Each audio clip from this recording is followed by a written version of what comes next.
A euforia tecnológica propagada pela Revolução Industrial marcou o século XIX como um período de ascensão de diversas áreas do conhecimento. Os assuntos de ordem científica e estética passaram a despertar o interesse de um grande público.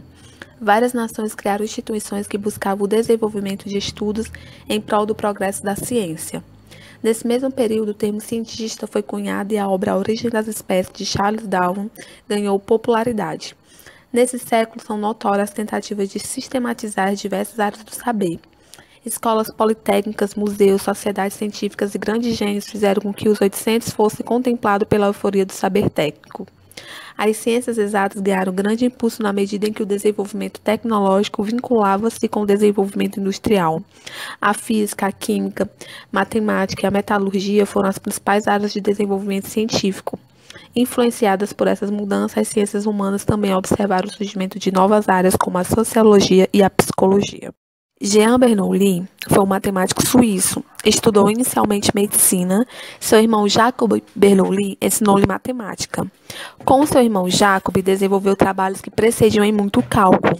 Foi acusado de ter roubado ideias de seu irmão Jacob e de expulsar o seu filho Daniel Bernoulli de casa por ter ganho um prêmio da Academia Francesa de Ciências, para o qual ele próprio estava competindo. Fez fundamentais pesquisas sobre cálculo variacional. Seu primeiro emprego acadêmico foi em 1695 como professor de matemática. Após a morte de Jacob, em 1705, ocupou seu lugar em Basileia. Muito fez para divulgar o cálculo na Europa. Seu campo de atuação incluía física, química, astronomia, além da matemática. Em ciência aplicada, contribuiu extensamente com a óptica, escreveu sobre a teoria das marés e a teoria matemática da navegação. Permaneceu ativo até alguns dias antes da sua morte, com a idade de 80 anos. Contribuiu ainda em várias áreas da matemática aplicada, incluindo o movimento de uma partícula no campo gravitacional, e estabeleceu a equação da catenária em 1690. Bernoulli propôs o engenho de movimento perpétuo. Foi a maior mente matemática do século XVIII. Ele teve brilhante participação na geometria e na análise. Ele fez diversos símbolos matemáticos. Ele também foi considerado o matemático mais produtivo do seu tempo e possivelmente foi o mais prolífico matemático da história. Ele contribuiu para a demonstração do último teorema de Fermat, ao provar que para n igual a 3 é inexistente a solução inteira para a equação x elevado a n mais y elevado a n igual a z elevado a n. Outro matemático também muito importante do século XVIII foi o matemático francês Jean-Léon d'Alembert. Trabalhou com concepção de limite, foi um matemático atuante, teve uma demonstração sem sucesso do teorema fundamental da álgebra, onde ele dizia que para todo polinômio não constante p de x, com coeficientes complexos, possui pelo menos uma raiz complexa. Lagrange viveu 77 anos, nasceu na Itália, mas é considerado um matemático francês.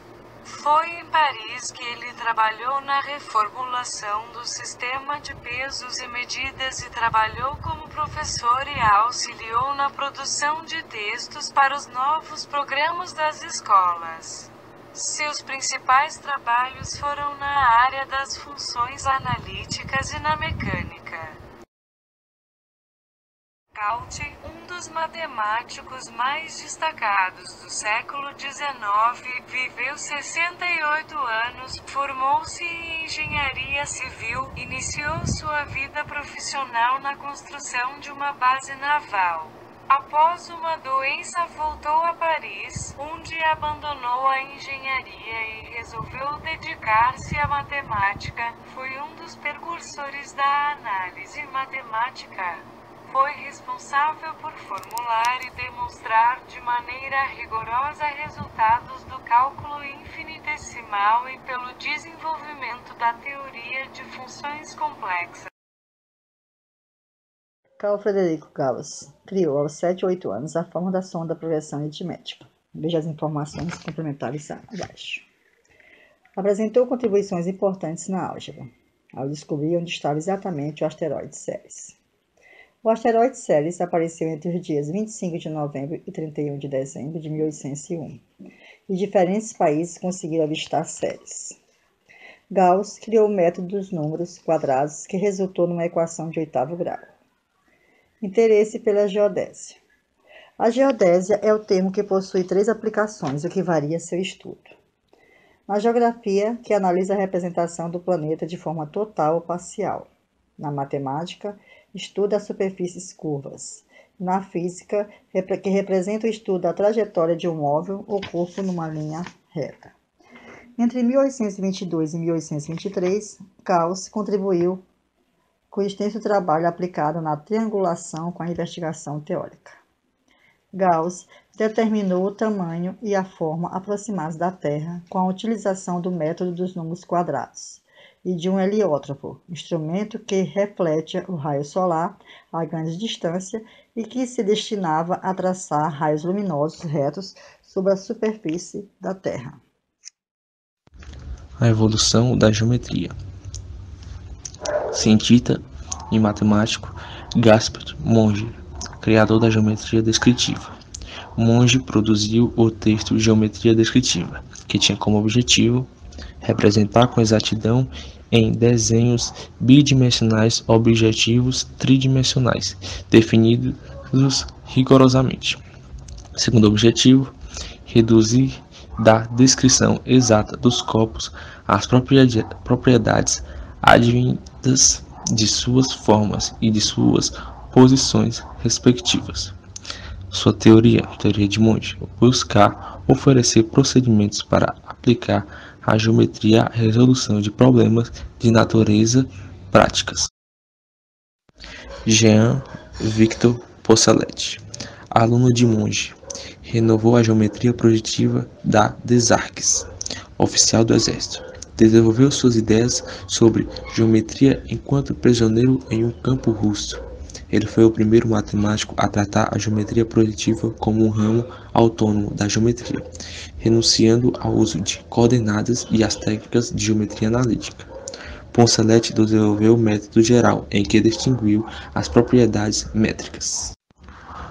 O grande desenvolvimento da geometria no século XIX aconteceu no final do século, por David Hilbert, que teve como sua obra os Fundamentos da Geometria. Hilbert propôs uma construção partindo de 3 elementos básicos: ponto, reta e plano, e de 6 relações entre esses elementos: relação de estar contido, de estar entre e de ser congruente. A descrição dessas relações foi feita através de 21 axiomas, distribuídos em 5 grupos: 8 axiomas de conexão, 4 axiomas de ordens, 6 axiomas de congruências, o axioma das paralelas, axioma de Euclides e 2 axiomas de continuidade. Depois daí, a geometria redesenhou sua identidade, mantendo-se em seu lugar como uma das áreas mais férteis da matemática. No início do século XIX, os matemáticos sentiam a necessidade de elucidar os conceitos básicos do cálculo e de assentar teorias sobre fundamentos mais sólidos. Como, por exemplo, os pioneiros do cálculo operavam com diferenciais sem, no entanto, ter uma ideia precisa do que fossem esses objetos. Bernard Bolzano foi o primeiro a se aventurar a esclarecer os conceitos fundamentais do cálculo. Cauchy é tido como o primeiro matemático a introduzir sistematicamente elementos de rigor no cálculo infinitesimal. A grande contribuição para a fundamentação do cálculo veio do analista alemão Kahl. Ele procurou retirar todo o apelo à intuição através da quantificação das definições. Traduziu em termos de desigualdades numéricas expressões do tipo: uma variável se aproxima infinitamente de um valor fixo. Os matemáticos alemães Eduard Rey e Georg Cantor publicaram um artigo em que propuseram a construção dos números reais através de limites de sequências convergentes. Uma segunda proposta de construção formal dos números reais foi lançada por Richard Dedekind. Ele investigou a natureza do contínuo, percebendo que a essência da continuidade em um segmento de reta estava na possibilidade de, por um dado ponto, dividi-lo em 2 partes em que apenas uma delas contivesse o ponto em questão. Um próximo capítulo na formalização da aritmética foi escrito pelo italiano Giuseppe Peano. Ele propôs desenvolver uma linguagem formal que contivesse a lógica, assim como as principais áreas da matemática.